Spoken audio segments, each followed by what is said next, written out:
Hey everybody, कैसे हो आप? आई होप सब कुछ सही चल रहा होगा। हम आपके लिए लेके आ चुके हैं battle through the heavens flame emperor का एपिसोड नंबर 249। पिछले एपिसोड में स्टोरी कंटिन्यू होती ऑक्शन वाली, जिसमें पहले ऑक्शन होती वो सीलिंग टैप टेक्निक, फिर बारी आई थी ड्रैगन ब्लड क्रिस्टल की। इसने लोगों के दिमाग को घुमा के रख दिया होता है। खासकर क्राउड तब पागल हो जाता है जब सिटी लॉर्ड बताते हैं कि इस क्रिस्टल को बस एक एल्केमिस्ट ही हासिल कर पाएगा। अंत में जाके जब जियान अपनी सोल पावर और मेडल को शो करता है, फिर उसने प्राइवेट रूम नंबर 1 वाले व्यक्ति से काफी हाई लेवल की बिडिंग में कंपटीशन किया होता है। अंत में जाके वो जीत गया था और हम स्टोरी को आगे यहाँ से बढ़ाएंगे। एपिसोड की शुरुआत होती है उस सीन से जहाँ पर डेथ फिन अनाउंस कर रहे होते हैं कि इस ड्रैगन ब्लड क्रिस्टल को प्राइवेट रूम नंबर 3 के डिस्टिंग्विश्ड गेस्ट ने हासिल कर लिया है। जब ऑप्शन खत्म होगा तो आइटम को डिलीवर कर दिया जाएगा। जहाँ तक बात रही आपके मिशन की, जिसमें आपको जाना होगा हमारे फ्रेंड के साथ, हम उसकी जानकारी आपको कुछ दिनों में दे रहे होंगे। जियान स्माइल के साथ बोलते हैं कोई परेशानी नहीं, कोइंसिडेंटली मैं भी कुछ समय के लिए गोस्किंग सिटी में रुकना चाहता हूँ। वैसे भी इस जर्नी के दौरान हम ली सोल रीजन के कोर में जा रहे होंगे,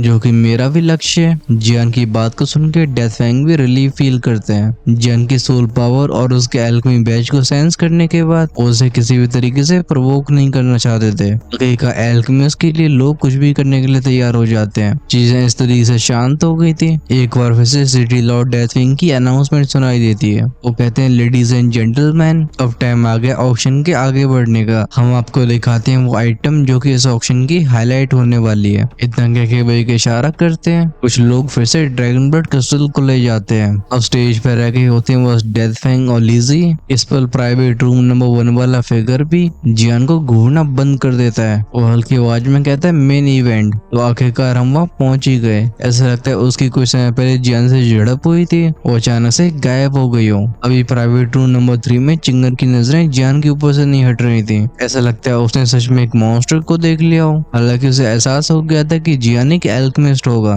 लेकिन जेन्युइन 3rd रैंक का एम्पर टियर एल्केमिस्ट, ऐसा स्टेटस बड़े बड़े क्लैंस में भी एकदम लीडर्स के बराबर होता है। खासकर जब वो एल्केमिस्ट दोशान एक्सपर्ट भी हो। ये सब मिला के जियान एक ऐसी फोर्स बन चुका था जिससे लोग आसानी से टकराना नहीं चाहेंगे, क्योंकि टाइम आ चुका था फिनाले का। लोगों के बीच में एक्साइटमेंट बहुत तेजी से बढ़ती है। जब सिटी लॉर्ड डेथफैंग को लगता है लोगों के बीच में आग ही लगने वाली है। ऑफ कोर्स अगर थोड़ा और इंतजार करवाया गया, वो ऑर्डर देते हैं लाया जाए। उनकी कहती कट कट कट की आवाजों के साथ फिर से स्टेज खुलती है और स्टेज के नीचे से बाहर आता है एक सोल्जर। हालांकि वॉरियर दिखने में काफी नॉर्मल सा लग रहा था, लेकिन इसकी स्ट्रेंथ शॉकिंग होती है। जिस मोमेंट में फिगर अपीयर होता है, लोगों के बीच में बातचीत शुरू हो गई थी। साफ तौर पर ये व्यक्ति किसी के लिए भी अनजान नहीं था। लोग एक दूसरे से बोलते हैं बाय है। मैंने एक्सपेक्ट नहीं किया था कि इस आइटम को खुद लॉर्ड बाय है गार्ड कर रहे होंगे। लगता है चीज सच में प्रीशियस है, चाहे बात हो बाय है की चाहे सिटी लॉर्ड की। वैसे सिटी लॉर्ड को हम डेथ फैंग बोल रहे हैं, इसे हम चाइनीज में बोलेंगे शू फैंग। ये दोनों ही रिप्रेजेंट करते हैं सिटी लॉर्ड मेंशन की पीक स्ट्रेंथ को। इसके सामने एक 3 स्टार दोशान को भी अपने कदम पीछे लेने होंगे। फाइनली एक गोलाकार की प्लेट जिसके ऊपर कोई चीज फ्लोट कर रही थी, वो ऊपर आती है। इस चीज को ढक रखा होता है काले रंग की मिस्ट ने, जिसकी वजह से कोई सेंस नहीं कर पाता।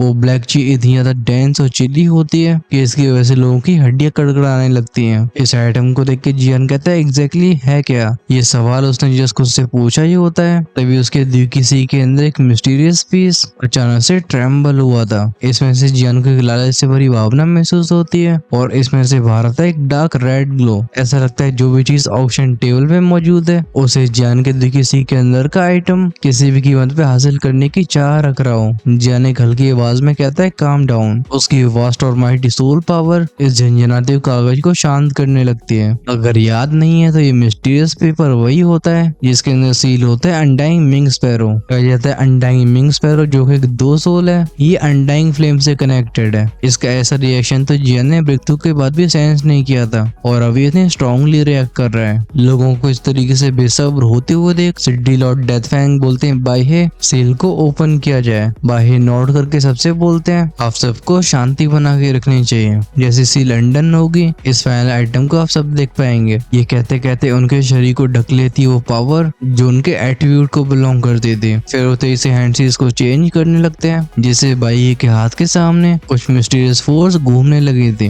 ये धीरे से उस काले बॉक्स के पास जाती है। ब्लैक बॉक्स तुरंत ही रिएक्ट करता है बूम बूम बूम के साउंड के साथ। वो वायलेंट फेंट मिस्ट फैलती है। ये एक सांप के आकार को लेके बाई के ऊपर झपट्टा मार देती है। ये सब देखने के बाद भी बाई अपनी हैंडसीज को नहीं रोकते हैं। वो धाड़ के बोलते हैं ओपन। उनके कहते एक बैंक की आवाज सुनाई देती है। एक पावरफुल ऑरा उस ब्लैक स्नेक के साथ सारी ब्लैक मिस्ट को चारों तरफ फैला देता है। दिखाई देता है एक आइटम। इसे देख के लोग कहते हैं ये एक फ्लेम है। कोई कहता है क्या फ्लेम, लेकिन ये कोई ऑर्डिनरी फ्लेम नहीं लगती। खासकर जैसे वो काला धुआं हटा है, यहाँ का टेम्परेचर इतना फ्लक्चुएट क्यों करने लगा है। एक बंदा धाड़ के बोलता है क्या ये कैसी चीज है, आइस और फायर। खैर ऐसी एस्टोनिशमेंट और डिसबिलीफ से भरी आवाजें ऑक्शन वेन्यू के चारों तरफ से आ रही थी। जब प्राइवेट रूम नंबर 1 का वो व्यक्ति ऑक्शन टेबल के ऊपर फ्लोट कर रहे उस आइटम को देखता है, उसकी आंखें एक्साइटमेंट से भर जाती हैं। वो कहता है समखन्ना ये होली फ्लेम का ऑरा है। लगता है मास्टर ने मुझे सच बोला था। मेरे यहाँ पे आने की ट्रिप बर्बाद नहीं गई। ऑक्शन की टेबल पे एक स्क्वायर केज होता है। इस पिंजरे की ऊंचाई होगी करीब 10 फीट की। ये अपने साथ एक बैरियर को रखता है। हम इस चीज के बीच में एकदम पत्ती ऐसी चीज को देख सकते हैं जिसके ऊपर डांस कर रही होती एक डार्क रेड फ्लेम। ऐसा लगता है एक छोटी सी फायर स्पिरिट हो। खासकर जब वो डार्क रेड फ्लेम किसी धड़कन की तरह पल्स किया करती थी, लोगों की सांसें थम जाया करती थी। इस फ्लेम की हर एक चमक टेरिफाइंग रिपल्स को फैलाती है, जिसके सामने सब कुछ खत्म होता हुआ दिखाई देता है। लेकिन अजीब बात ये होती है कि इसके उस गर्म टेम्परेचर के बाद भी उस पिंजरे की सलाखों को एक गहरी बर्फ की परत ने ढक रखा होता है, जो कभी बना करती थी तो कभी मेल्ट हुआ करती थी। इस फ्लेम शेप लीफ को देख के जियान की आंखें एकदम छोटी सी रह गई होती हैं, जिसे हम अंग्रेजी में बोलते हैं कॉन्ट्रैक्ट या श्रिंक होना। उसके चेहरे पे होता है गहरा शौक और एक्साइटमेंट। जियान कहता है डेफिनेटली ये ऑरा अनडेड मिंग स्पैरो जैसा है। इसका मतलब ये पत्ती अनडाइंग होली फ्लेम से जुड़ी हुई है। जब इस फ्लेम लीफ की वजह से लोगों के बीच में ऐसा हड़कंप मच जाता है, बाइहे और डेथविंग दोनों आगे आते हैं। ये रिलीज करते हैं अपने डोमिनेटिंग ऑरा को, जो सिर्फ ऑक्शन स्टेज तक सीमित नहीं था।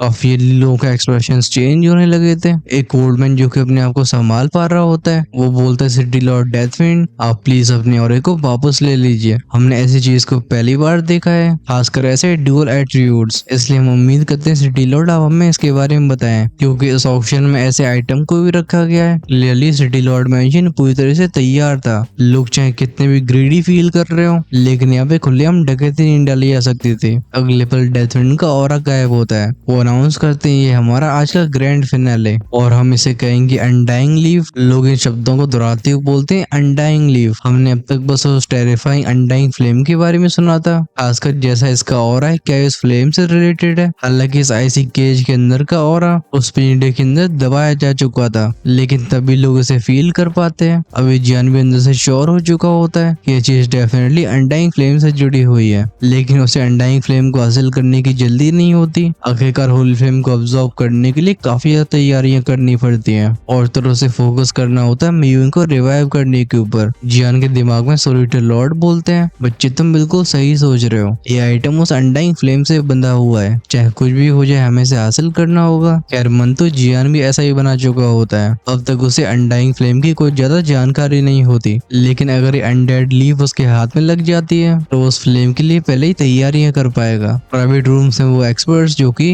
अब तक शांत रहे थे, वो बोलना शुरू कर देते हैं। ये होते हैं मेजर फैमिली और क्लैंस के लीडर्स। युगान कहता है इस चीज को हमारी यू फैमिली जरूर हासिल करेगी। ली फैमिली हेड लिली भी यही बोलते हैं। एक और आवाज कहती है हमारा हेवन मर्सरी ग्रुप इस आइटम के लिए बोली जरूर लगाएगा। चिंग वैन के बगल में बैठे उसके फादर चिंग मिंग भी बोलते हैं क्योंकि तुम सभी इसमें इतने इंटरेस्टेड लग रहे हो तो हमारी चिंग फैमिली पीछे नहीं रहने वाली। इस तरीके से एक के बाद एक हैवी वेट्स इस बिल्डिंग वॉर की घोषणा करते हैं। उनके लेवल पर जो कि 2 स्टार दोशियान या उससे ऊपर होता है, ये अपने टैलेंट को यूटिलाइज कर चुके थे। अब अगर ये आगे बढ़ना चाहते हैं तो इन्हें जरूरत होगी उन खजानों की जिनके अंदर सच में मिस्टीरियस पावर छिपी हो। अगर वो उसके इस्तेमाल से एक छोटे रियल में भी ब्रेक थ्रू कर पाते हैं तो ये सभी के लिए ऐसा होगा जैसे स्वर्ग के रास्ते खुल गए हों। और तो और दुनिया की सबसे कीमती ट्रेजर्स में से एक होती है होली फ्लेम। भले होली फ्लेम की रैंक चाहे कितनी भी पीछे हो, ये तब भी लोगों को ब्रेक थ्रू करवाने के लिए काफी होगी। डेथविंड कहते हैं एवरीवन हम एक्चुअली में शुरुआत में इस आइटम की नीलामी नहीं करने वाले थे,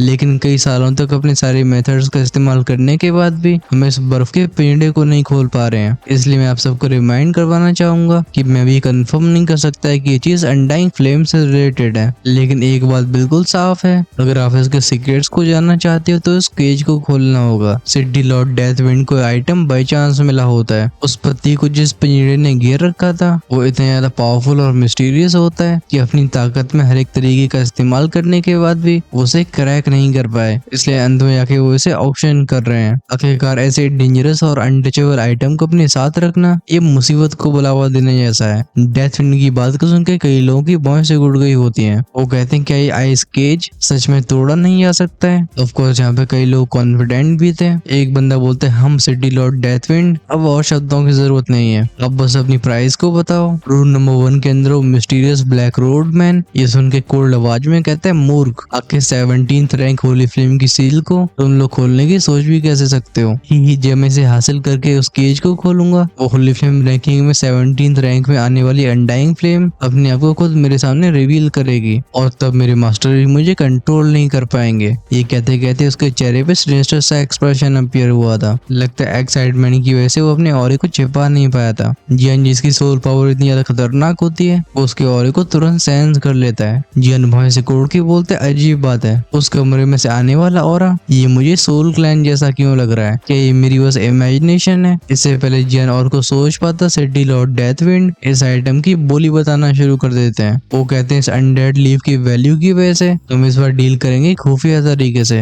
अब अपने अपने ऑफर्स को लेके उस सीक्रेट पैसेज का इस्तेमाल करके प्राइवेट रूम में आ सकते हो। मैं खुद आपके आइटम्स को चेक कर रहा हूँ और उनमें से एक को हासिल होगी अनडेड लीफ। आपको किसी भी चीज की चिंता करने की जरूरत नहीं है, हम आपकी जानकारी को बिल्कुल छिपा के रखेंगे। ये सुन के चिंगर बोलती है हम क्या चालाक लोमड़ी है। जनवी सॉफ्ट आवाज में कहता है ऐसा करके सबसे अच्छे ऑफर को नहीं चुन पाएंगे, बल्कि औरों को भी मालूम नहीं पड़ेगा कि आइटम को जीता किसने है। डेथ विंड के एक इशारे पर अपीयर होता एक रास्ता और वो इसमें एंटर कर गए थे। बस पीछे उनकी आवाज रह जाती है जो कहती है एवरीवन, वो खुफिया रास्ता आप सभी के प्राइवेट रूम से मौजूद होगा और उसका इस्तेमाल किया जा सकता है। जियान के ग्रुप में सीक्रेट पैसेज में वो और चिंग फैमिली हेड चिंगविंग एंटर करते हैं और उन दोनों को सेपरेट कर दिया गया था। ऐसा लगता है दोनों ने अलग रास्तों में एंटर किया हो। जियान एक बिटर स्माइल के साथ बोलता है लगता है मैंने घोस्ट किंग सिटी के लिए उस अनडेड लीफ के इम्पोर्टेंस को हल्के में ले लिया था। ये भी जानता था कि भले उसके पास एक 4th इमोर्टल ग्रेड की प्रोटोटाइप पिल हो, लेकिन सिटी की मेजर फोर्सेस के पास और भी कीमती खजाने हो सकते हैं। अगर उसे पता होता कि इस ऑप्शन में अनडेड लीफ जैसी चीज होने वाली है तो यहाँ पे खाली हाथ नहीं आता।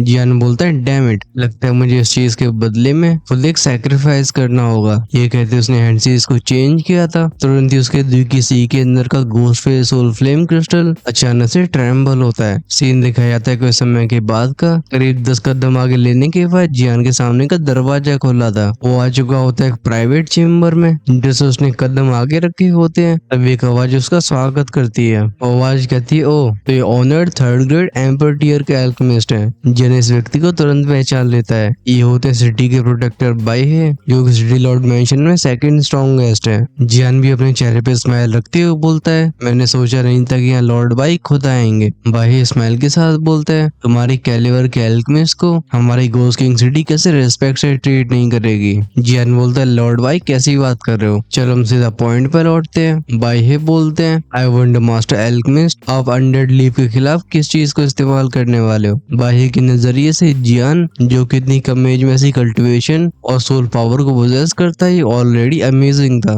जियान की 1 स्टार 2 शान की स्ट्रेंथ और 3rd ग्रेड एम्पर एल्केमिस्ट का स्टेटस ये उसके पीछे की पावरफुल फोर्स को बता रहा था। जियान बिना हेजिटेशन के अपने हाथ को आगे बढ़ाता है। वो कहता है मैं इसे ऑफर कर रहा हूँ। जो चीज उसके हाथ में अपीयर हुई थी वो एक राउंड मेडिसिन पिल होती है। इसमें से खतरनाक फ्लक्चुएशंस एमिट हो रही होती है। इस चीज को बाई पहली नजरों से देखते हैं। खासकर सिटी लॉर्ड ने पहले ही बाई से बोला था कि जियान का खास ध्यान रखा जाना चाहिए। वो इन पावरफुल एनर्जी फ्लक्चुएशंस को सेंस करके बोलते हैं जैसे फ्लक्चुएशन क्या एक 4th ग्रेड की इमोर्टल पिल है, लेकिन नहीं ये एक प्रोटोटाइप है। जियान हल्की स्माइल के साथ बोलता है मुझे भरोसा है कि लॉर्ड बाई आप जानते होगे कि भले प्रोटोटाइप पिल हो लेकिन इसकी वैल्यू कंप्लीट पिल से ज्यादा कम नहीं है। बाई बताते हैं मास्टर एल्केमिस्ट ये प्रोटोटाइप पिल सच में रेयर है, लेकिन खुद एल्केमिस्ट होने की वजह से आप भी जानते होगे कि उस अनडेड लीफ की कैसी वैल्यू है। इसके लेजेंडरी अनडाइंग फ्लेम से कनेक्टेड होने के काफी ज्यादा चांसेस हैं। अगर आप इसे हासिल कर पाते हो तो हो सकता है आपको अनडाइंग फ्लेम को हासिल करने का मौका मिले, तब आपकी एल्केमी एक लेवल और ऊपर चली जाएगी। इसलिए इस आइटम की वैल्यू बिल्कुल छोटी नहीं है, बस एक इमोर्टल 4th ग्रेड प्रोटोटाइप पिल। इतना कह के बाई शांत हो जाते हैं। जियान मनी मन में कहता है चालाक लोमड़ी। फिर वो आगे एक्सप्लेन करता है प्रोटोटाइप पिल बहुत ज्यादा रेयर होती है,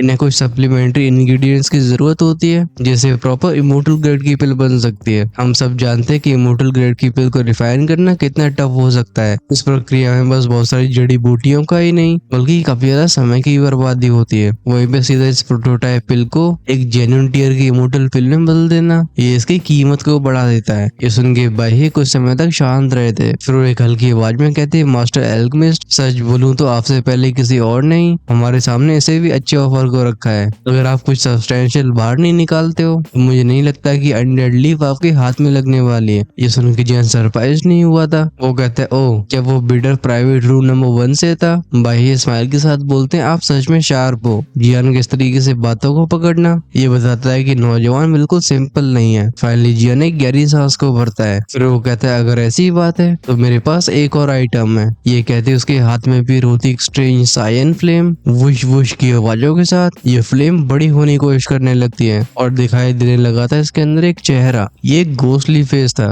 घोस्ट वर्ल्ड में ज्यादातर लोगों की फिजिकल बॉडीज नहीं होती, ये मैक्सिमम सोल फॉर्म में होते हैं। वहीं पे होली फ्लेम को बस एक इंसान डिवाओ कर सकता है। घोस्टली एंटिटी का होली फ्लेम को छूना ये मौत के फरमान जैसा होता है। लेकिन इसमें 2 एक्सेप्शंस थे। ये होती है 2 पावरफुल घोस्टली फ्लेम्स। इनमें से एक थी घोस्ट फेस सोल फ्लेम। जैन के हाथ के साइन फ्लेम क्लस्टर को देख के भाई की आंखें श्रिंक हो गई थी। वो कहते हैं, ये कैसी फ्लेम है? अब ये फ्लेम डांस कर रही होती जैन की हथेली के ऊपर। वो हंस के कहते, आप इसके बारे में मुझसे अच्छा जानते होगे। जैन ने इस होली फ्लेम के ट्रेस को अपने घोस्ट फेस सोल फ्लेम से निकाला था, क्योंकि वो घोस्ट फेस सोल फ्लेम को फुल्ली रिफाइन कर चुका होता है। हालांकि इस ट्रेस को अलग करना उसके लिए थोड़ा सा नुकसानदेह होता है, लेकिन इससे उसकी ओरिजिन में कुछ खास प्रभाव नहीं पड़ेगा। और ये था उसका अल्टीमेट ट्रम्प कार्ड। भाई ये कहते हैं, डार्क और स्ट्रेंज एनर्जी। ये सच में घोस्ट फेस सोल फ्लेम है, लेकिन इसकी पावर थोड़ी सी कमजोर है। जैन बताता है, होली फ्लेम्स पहले हेवन अर्थ के ऐसे मिरेकल्स हैं जिन्हें मैंने भी नहीं देखा है। अच्छी बात है कि एक जर्नी के दौरान मुझे घोस्ट फेस सोल फ्लेम का ट्रेस मिला। हालांकि इस ट्रेस को असली घोस्ट फेस सोल फ्लेम से कंपेयर नहीं किया जा सकता है, लेकिन तब भी इसके अंदर ट्रेमेंडस पावर छिपी हुई है। मुझे लगता है इसके बारे में और कुछ कहने की जरूरत नहीं है। जियान ज्यादा इलेबोरेट नहीं करता। खासकर घोस्ट वर्ल्ड के अंदर ये घोस्ट फेस सोल फ्लेम अलग इस तरह के आकर्षण को रखती है। लोग इसे पाने के लिए कुछ भी करने के लिए तैयार थे।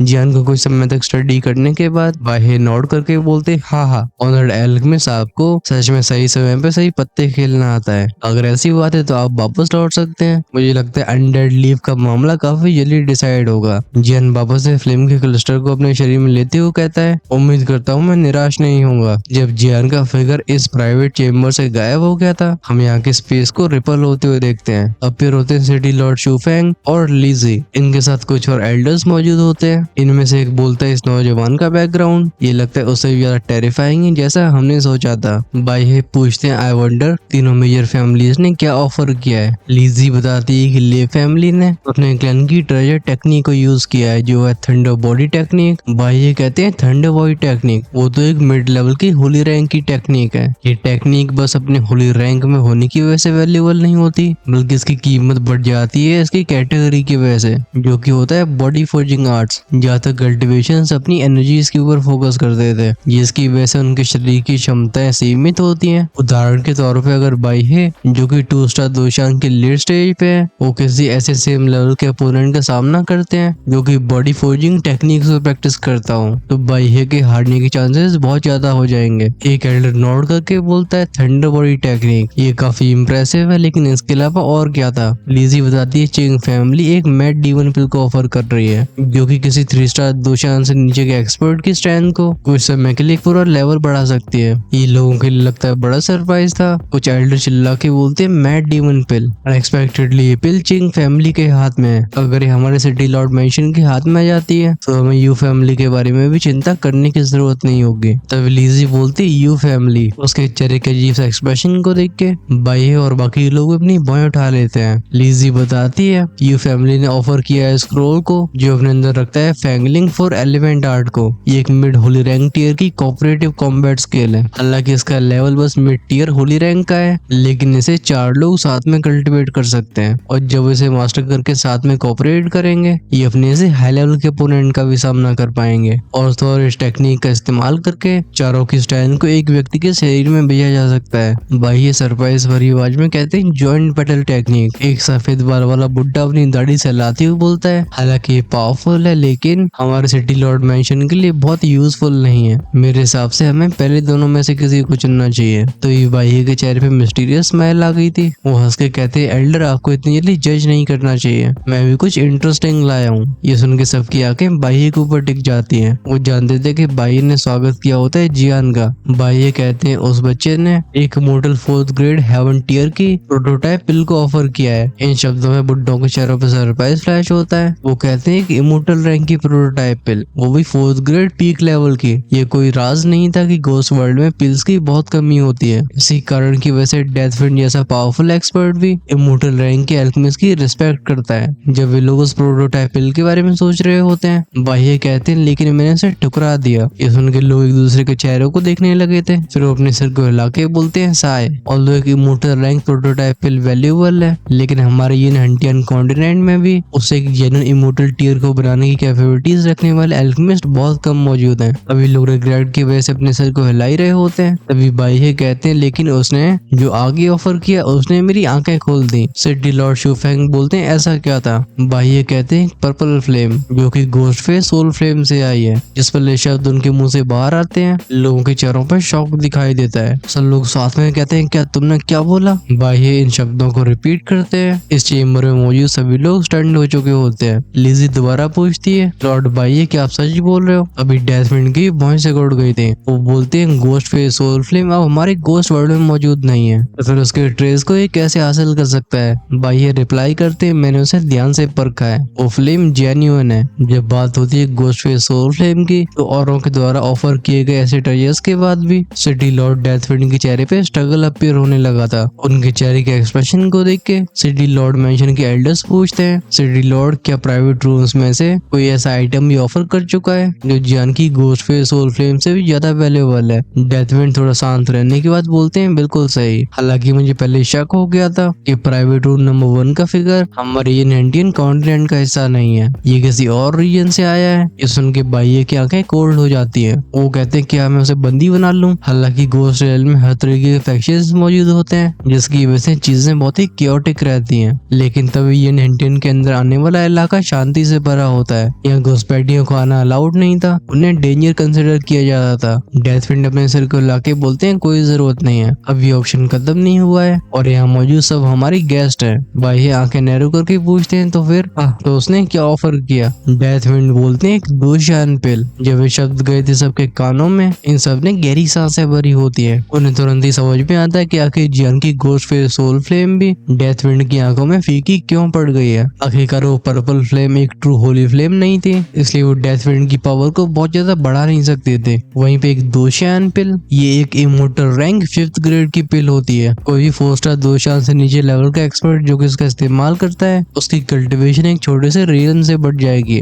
यानी कि एक 3 स्टार दोशान पहुंच जाएगा 3 स्टार दोशान की मिड स्टेज तक। वहीं पे अगर इस पिल को कोई पीक दोशान लेता है तो वो 4 स्टार दोशान में डायरेक्टली ब्रेक थ्रू कर पाएगा। सिटी लॉर्ड डेथविंड एक रिग्रेट से भरी आवाज में कहते हैं अगर जियांग के पास कोई और भी अच्छी बार्गेनिंग चिप होती तो हम उसे कंसिडर कर सकते थे, लेकिन एक दोशान पिल, इसके सामने हम पर्पल फ्लेम को एक्सेप्ट नहीं कर सकते। लिजी जो कि पूरी मैटर को चुपचाप से सुन रही होती है, वो समझ जाती है कि फाइनल विनर डिसाइड हो चुका है। डेथविंड भी नॉड करके बोलते हैं लेट्स गो, अब टाइम आ गया ट्रांजेक्शन को कंप्लीट करने का। जब बाह्य, लिजी और डेथविंड फिर से स्टेज पे अपीयर हुए थे, इनके कानों में तेज आवाजें जाती हैं। साफ तौर पर लोग असली विनर को जानना चाहते थे। लिजी सबसे शांत होने का इशारा करती हुए बोलती है एवरीवन प्लीज शांति बना के रखिए। लोगों का फोकस तुरंत ही लिजी बन गई थी। हालांकि प्राइवेट रूम्स में कौन कौन बैठा है उनकी इन्फॉर्मेशन रिवील नहीं करी जाती, बस नाम लिया जाता है प्राइवेट रूम का। तभी जब तक लोगों को मालूम पड़ता है कि जीतने वाला कौन से रूम का है, आगे की तहकीकात करने के कई तरीके होते हैं। लिजी अनाउंस करती है हम आप सबकी प्राइवेसी की रिस्पेक्ट करते हैं, इसलिए हमारा सिटी लॉर्ड मेंशन ये नहीं बताएगा कि अनडेड लीफ को किसने जीता है, लेकिन एक चीज मैं कंफर्म कर सकती हूँ कि अनडेड लीफ सक्सेसफुली ऑक्शन हो चुकी है। और इसी के साथ खत्म होता है आज का ऑक्शन। अगर बाहर से आए लोग सिटी में और भी रुकना चाहते हो तो आपको सिटी लॉर्ड मेंशन करेगा उस बैंक्वेट में जो अगले कुछ दिनों तक चलने वाला है। कुछ इस तरीके से खात्मा होता है इस ग्रैंड ऑक्शन का। हालांकि यहाँ पे बहुत ज्यादा आइटम्स नहीं होते हैं, लेकिन हर एक आइटम बेशकीमती होता है। एक एक करके लोग अपनी सीट से खड़े होकर बाहर जाने लगे थे। प्राइवेट रूम नंबर 3 के अंदर चिंग फैमिली हेड चिमिंग के चेहरे पे एक हताशा से भरी स्माइल होती है। वो कहते लगता है हमारा ऑफर सिटी लॉर्ड डेथविंड को लुभा नहीं पाया। हालांकि उन्होंने एक्सपेक्ट किया था, लेकिन तभी वो वो खुद को डिसअपॉइंट फील करने से रोक नहीं पाते। तभी इस प्राइवेट रूम में एक औरत आती है और चिंग फैमिली मेंबर्स को मुस्कान के साथ देखने के बाद अपने ध्यान को ले जाती है जियान के ऊपर। वो कहती है, रिस्पेक्टेड एल्केमिस्ट, आप प्लीज मेरे साथ आइए। आपने जिस इमोर्टल पिल और ड्रैगन ब्लड क्रिस्टल पे बिल्ड किया था